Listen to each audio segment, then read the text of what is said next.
G'day everybody, my name is Elliot Waters and you're listening to the Dysregulated podcast. As always, thank you for tuning in. So I've just got out of a meditation session, half-hour meditation session, and it has got the brain juices flowing. So a big part of what we were focusing on in this meditation was connections to others.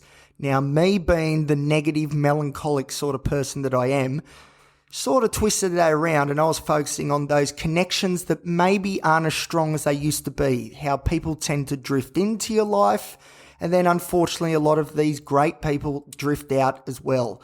And that is a truism that I think is very, very difficult to get around, but that is something that has always, this isn't just a recent thing, this has always been a bit of a stressor of mine, which is, you know, there's all these great people and I've known so many great people over the years, but I just cannot connect with all of them. And it's very depressing. I don't know. Maybe I look at these things a bit deeper than most. I'm not sure. But I do feel for the ones that I've left along the way because of whatever reason. And, you know, this could be friendships, this could be families, you know, work colleagues, or it could be relationship people as well. So, now, obviously, that's a bit of a topic of interest for me at the moment as I'm going through another breakup. So that's now, 4, 5, 6 girlfriends now that have drifted in. I've thought they're the world and then drifted out again, and we're back to square one. So that's what a lot of what I was thinking about during this meditation was. How sad it is that it's a fact of life that you just cannot hold on to everybody.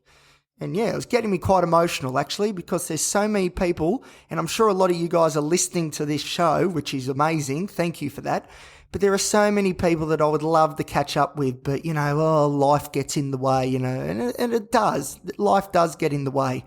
But that doesn't make it any less depressing, the fact that we aren't able to create more wonderful memories more often together. So it's very sad. And then, of course, looking at relationships, it's sad too, because in all of my relationships, at some point during all of them, I've thought this person is the person. She is the one for me, and I would take a bullet for this girl, and I want to be with her forever. I've thought about that with every relationship, to varying degrees, admittedly, but still. And the thing is, we've gone from such... You know, I've gone from having such strong feelings for these people, and I still do. You know, I don't hate any of them. There's no hatred there or dislike or anything like that. It's the circumstances around all of my breakups are always quite sad, and, you know, no one usually does anything wrong. It's just, you know, right people, but maybe not the right time, i.e. Elliot needs to get on top of his mental health concerns because that is hindering his and our opportunities to move forward as a healthy, successful relationship. But it's very, very sad because, you know, I'm here at the moment in the mental hospital.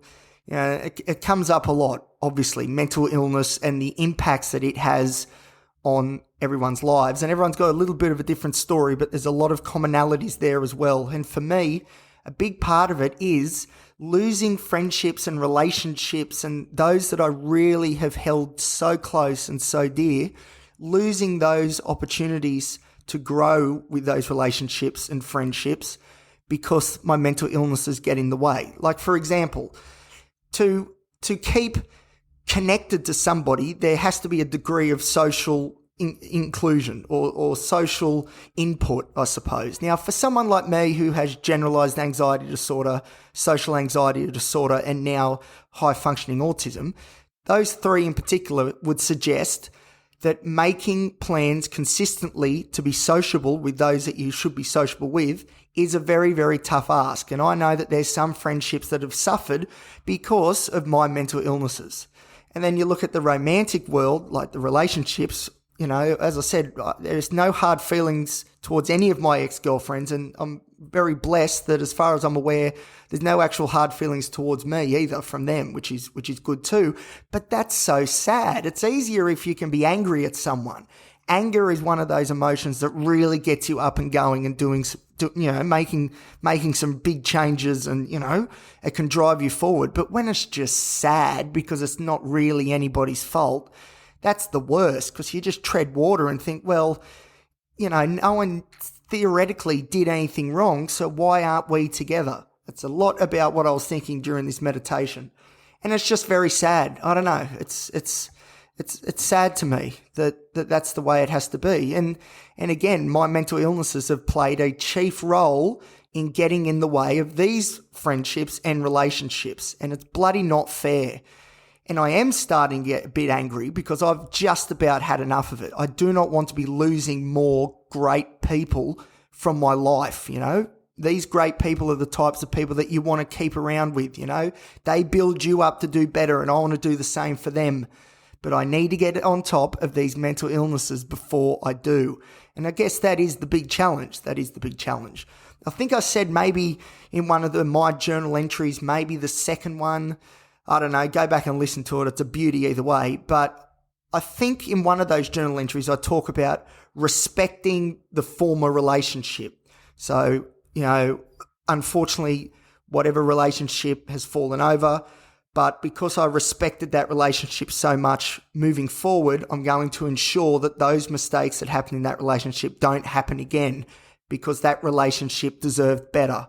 Now, for a long time there, I used to put the blame on me, saying that I should have done better, but now it's no, if we just get a handle on these mental illnesses, kick them out of the road, then it's all going to fall into place. And I still believe that today is the way forward, is to get these mental illnesses under control, piss them off, and then it's going to be clear running. That's my hope anyway. This episode has jumped around a bit because I've literally just come out of this meditation class, so we're just whatever strands of intellectual, I don't know, nous that I've got, I'm pretty much spitting it out as we're talking right now. The last thing. So I've spoken about, you know, friendships drifting in and out, relationships drifting in and out, how sad it is that such great people in my life I don't see as much as I'd like to, or don't have the ability or the opportunity to, and how that's heartbreaking, which it is. Something else that I noticed during this meditation that kept coming up was this idea that I've drifted away from the real me. So as I'm meditating there and you know, we're being prompted about thinking of relationships, all that stuff, I actually did something I don't always do, which was turn the focus back onto me. And I was like, all right, are we being true to ourselves, or have we lost our way a bit? And there's no two ways about this. We have definitely lost our way. You know, I'm not going to go into specifics now, but I will down the track. But, you know, there's different things that I'm doing which are not in keeping with the Elliot I used to know. The Elliot I used to know wouldn't be doing these stupid things he's doing now. And to be honest, I think the Elliot without these mental illnesses wouldn't be doing it either. So, but it's very sad that even I think I've lost connection to even my true self. And that's something I really, really need to work on, because, you know, it's very hard to connect with other people genuinely if you don't view the self as being congruent with who you really are. So if there's a bit of a mismatch between what you're projecting, you could say persona, and what you really are, what the self is really about deep down, well, then it's very hard if there's a misunderstanding between those two states, then for that misunderstood state, which is you and how you act in the world, how that individual then connects with others. Straight away, it's fraught with danger, because the you that you're putting out there isn't the true you. And if you're not putting the true you out there, that can hinder the creation of serious, deep friendships and relationships. So a big key for me while I'm here in the mental hospital here at James Fletcher, I really want to get back into keeping with the real self, me, not what I think other people want me to be like or what I should be like to please other people. Forget about that.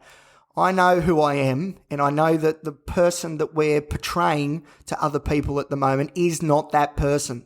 And I really, really need to change that, because the only way I think really I can kickstart this process of reconnecting with people and really trying to, you know, build up friendships and potentially relationships too from the past, you know, try and salvage these in the best way possible. It really starts with you. And the foundation is that your persona is representative of who you are deep down, what your core beliefs, all that sort of stuff, you know, they need to match. So that's something that I definitely need to work on moving forward. All right, so that one there was a bit philosophical. I hope that makes sense because, as I said, I literally just got out of this meditation class and I'm just putting it all out there, so hopefully it resonates a little bit. Anyway, if you don't understand what I'm talking about, send me a message and I'll see if I can unpack it for you and we'll get some sense out of it, something like that anyway. All right, well, thank you for listening to everybody. I've got some more episodes coming soon about my time here at the James Fletcher Hospital. There is a lot to report on, so, give me a bit of time, but we're going to go through it, let me tell you. It's going to be like you guys are here with me. It's going to be great, amazing insights. Anyway, thank you for listening, and I'll see you next time on the Dysregulated podcast.